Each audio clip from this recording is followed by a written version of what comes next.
Bonjour à tous, j'espère que vous allez bien. Je suis vraiment ravie de vous retrouver aujourd'hui pour une nouvelle vidéo sur la chaîne qui va être les sorties du mois de février qui me font très envie. Franchement, j'avais regardé vite fait il y a une petite semaine et je m'étais dit il y a une sortie que je ne savais pas du tout et que je suis trop contente de la voir, mais sinon globalement j'ai l'impression qu'il n'y a pas grand chose.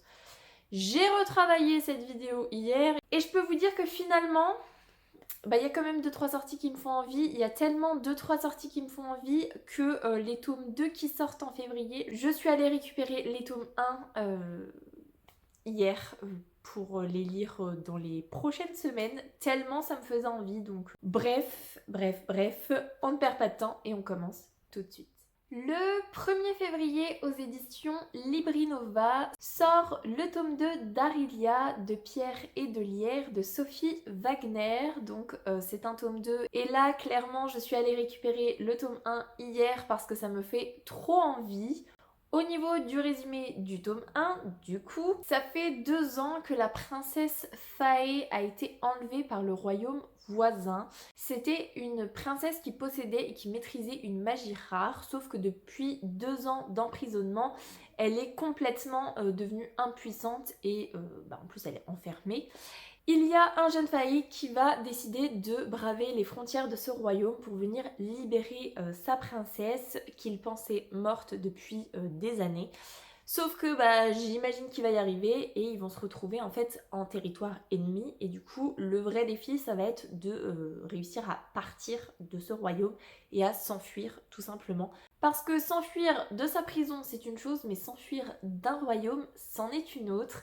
Et voilà, ça me fait très envie. Le côté princesse avec des pouvoirs qui a été enfermée et maltraitée, qui va venir être sauvée. Et du coup, ça va enchaîner sur une course contre la montre pour essayer de s'en aller de ce royaume. Ça me fait trop envie, clairement. Trop envie. Donc, le tome 1 a rejoint ma liseuse hier. C'est pas prévu tout de suite, mais dans les prochaines semaines, je pense que ce sera une saga commencée parce que ça me fait très envie. Et donc, le tome 2 sort le 1er février. Le 6 février, aux éditions Alter Real, sort Striginae Dantea Vicky. On va suivre une petite fille qui est orpheline, qui s'appelle Nox, et qui est choisie pour intégrer une caste d'espions. Quelques années plus tard, une fois que sa formation est quand même bien avancée, elle est achetée aux enchères par l'un des jumeaux de l'empereur, du fait de sa capacité justement à être espionne et elle est un petit peu, comment dire, elle passe partout. Vraiment, elle a rien d'extraordinaire physiquement, ce qui fait qu'elle passe partout. Et il va l'acheter pour essayer de justement d'espionner en fait au niveau du royaume. Elle va découvrir un complot et du coup elle va devoir faire équipe avec le capitaine des armées qui se détestent mutuellement, ils se détestent vraiment. Et voilà, il va falloir faire équipe pour essayer de savoir qui complote, j'imagine comment, quoi, où, pourquoi. Bref, j'imagine qu'il y aura peut-être une petite romance. En tout cas, le côté espionnage, le côté complot, tout ça, ça me fait trop envie. Je n'ai pas vu que c'était un tome 1, donc j'espère que c'est un one-shot. Ça éviterait de rajouter une nouvelle saga en cours, mais voilà. En tout cas, le 6 février sort Striginae et ça me fait très envie. Ensuite, le 7 février aux éditions Bouquelis sort L'usurpation de Ninon Amé. Là, on va être sur un univers de fantasy, j'imagine, où il va y avoir plusieurs royaumes et en fait il y a 2 héritiers, donc une princesse et un prince, qui très jeunes vont être retirés de la cour et être cachés pour éviter qu'il leur arrive quelque chose. Donc ils vont vraiment être élevés dans deux univers complètement différents. Et au moment du passage à l'âge adulte, en fait, il va y avoir un attentat qui va se passer et ça va complètement bouleverser leur vie, puisque j'imagine qu'ils vont devoir récupérer leur trône sans savoir qu'ils sont destinés à ça, donc sans formation, sans préparation. J'adore ce genre d'histoire. Quand ce sont des jeunes gens qui montent au pouvoir, qui ne sont pas formés, qui n'ont pas forcément tous les codes, qui ont un bagage différent des petits princes et des princesses qui peuvent être détestables parce que formatés à la cour. J'imagine que ça va être vraiment sympa, vraiment très sympa, ça me fait trop envie. Là encore, je n'ai pas l'impression que ce soit un tome 1, donc j'imagine un one-shot, mais, rien n'est moins sûr, donc bon, bref, on verra bien. En tout cas, ça me fait très envie. Toujours le 7 février, aux éditions Antélion, sort Virtuose de Tess Corsac. C'est Retour de flamme, et là, clairement, quand on voit la couverture, on est obligé. On ne peut pas passer à côté. Et en plus, le résumé me faisait quand même plutôt bien envie. Mais là, j'avoue, c'est la couverture qui m'a fait totalement craquer. Donc, dans cet univers, les virtuoses, ce sont des personnes qui possèdent des dons et qui doivent se mettre au service de la société. Aulne, c'est une jeune fille de 16 ans qui est virtuose du coup, qui a le don d'être goûteuse d'émotions. Elle a réussi à passer entre les mailles du filet depuis toujours, sauf qu'un jour, elle va se retrouver en public et son pouvoir va exploser. Enfin, on s'entend hein, dans exploser. Du coup, elle va se faire repérer et elle va être envoyée en formation pour justement maîtriser son don. Sauf qu'elle va se rendre compte que dans cette formation, il y a beaucoup de mensonges, beaucoup de trahisons, beaucoup de dangers et que ce n'est pas de tout repos. Ça me fait quand même très envie. Je suis pas trop... Enfin, je ne suis plus trop école, académie, tout ça. Mais là, je sais pas, ça me titille un petit peu. La couverture est vraiment magnifique, vraiment. Donc j'étais un petit peu obligée. Mais j'avoue que ça me titille un petit peu. Et j'imagine qu'au niveau des dons des virtuoses, c'est quand même un beau panel. Parce que la goûteuse d'émotions, c'est quand même plutôt cool. Donc je me dis pourquoi pas, ça peut être assez chouette, donc on verra bien. Peut-être dans les prochains mois, parce que clairement pas dans les prochaines semaines, mais dans les prochains mois, pourquoi pas. Le 12 février, aux éditions Bragelonne, sort le tome 4 du Pont des Tempêtes de Daniel L. Jensen, donc c'est la guerre sans fin. J'ai si hâte, vous savez que j'ai une passion pour le Pont des Tempêtes, j'ai une passion pour Daniel L. Jensen depuis l'année 2024, en fait ça a commencé en 2024. Je suis actuellement en train de lire un Daniel L. Jensen, donc là, clairement, j'ai trop hâte de lire ce tome 4. J'ai hâte de me le procurer, je le lirai en papier, je vous le dis. C'est prévu que je le lise en papier. Donc, mois de février, j'achèterai un livre en papier, clairement.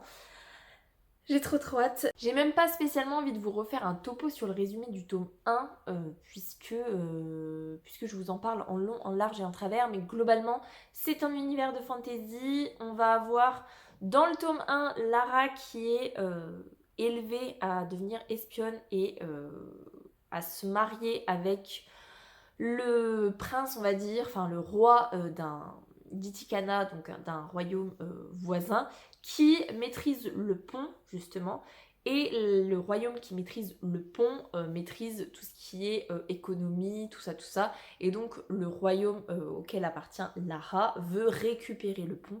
Et du coup, ils veulent, via le traité de paix qui stipule qu'il va y avoir une alliance entre les deux, récupérer le pont, qu'elle fasse son travail d'espionnage, tout ça.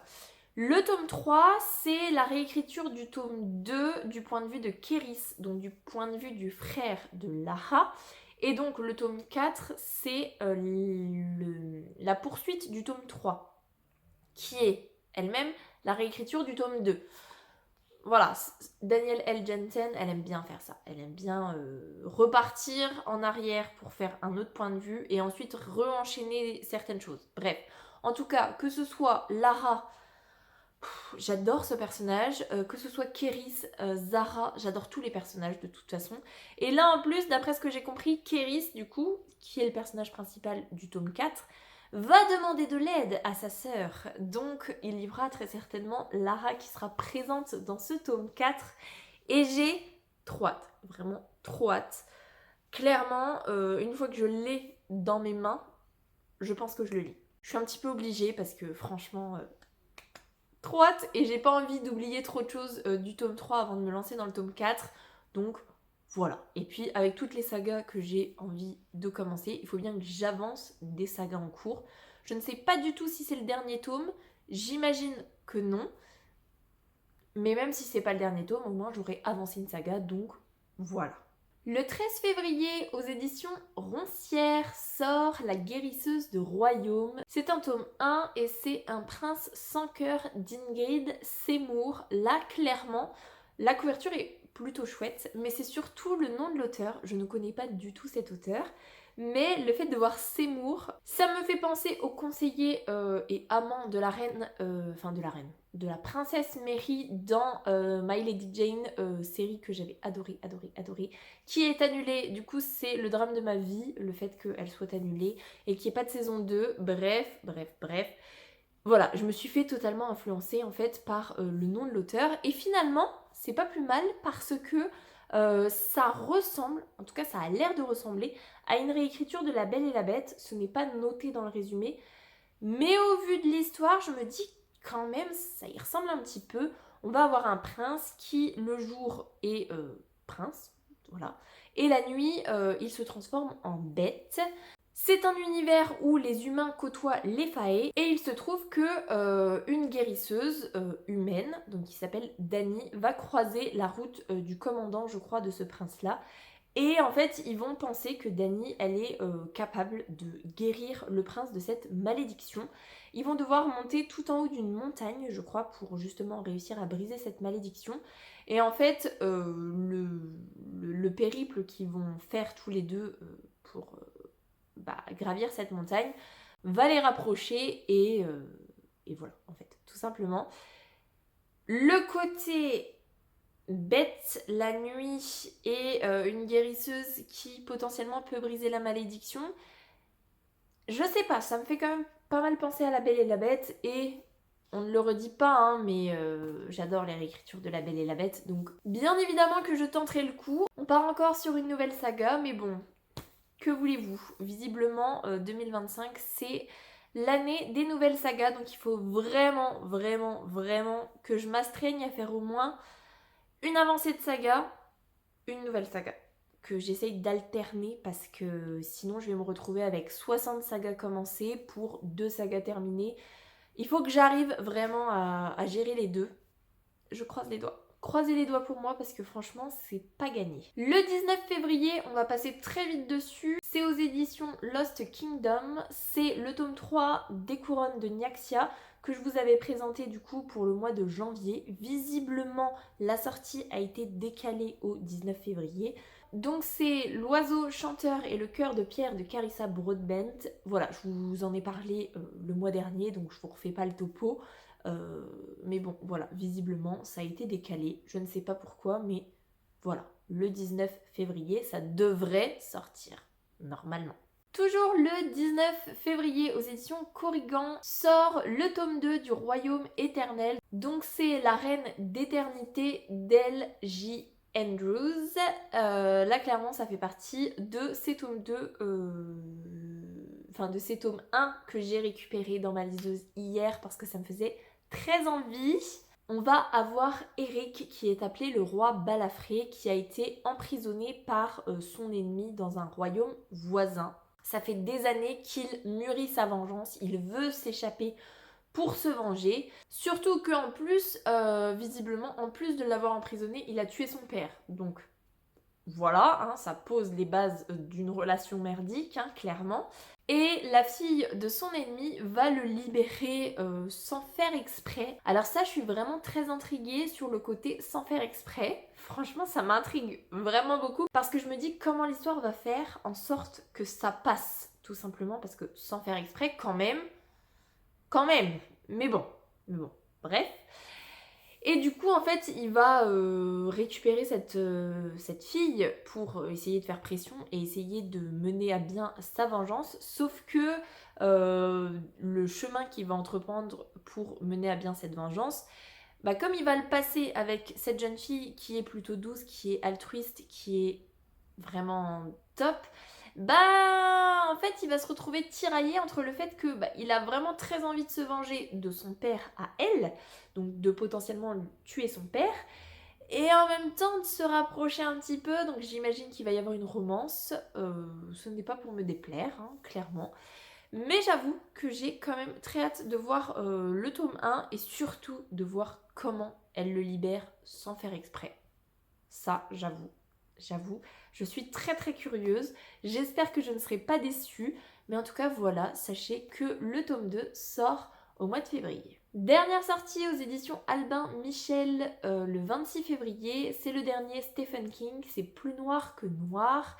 Et là, clairement, j'avais pas spécialement prévu de lire le résumé parce que je me suis dit ce sera une lecture audio. Clairement, quand il sortira en audio, je le récupérerai en audio et je l'écouterai à la boutique.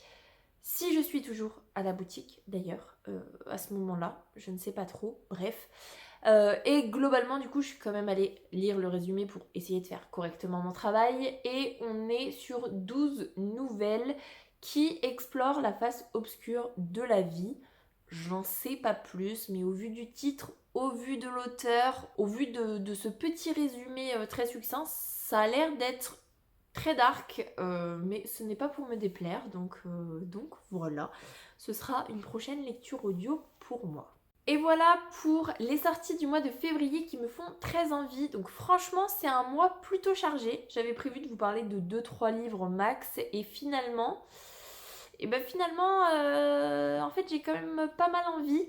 Donc j'ai même tellement pas mal envie que je suis déjà allée récupérer les tomes 1 pour pouvoir avancer et récupérer les tomes 2 quand ils seront sortis en février. Bref, sur ce, je vais vous laisser là-dessus. J'espère que cette vidéo vous aura plu. Si c'est le cas, n'hésitez pas à mettre un petit pouce dans les airs, à vous abonner à la chaîne et à venir discuter avec moi en commentaire. Ça me fera super plaisir. Pour les plus timides, un petit emoji tigre, ce sera très apprécié. En attendant, je vous souhaite une très belle semaine, de très belles lectures et je vous dis à la semaine prochaine. Salut!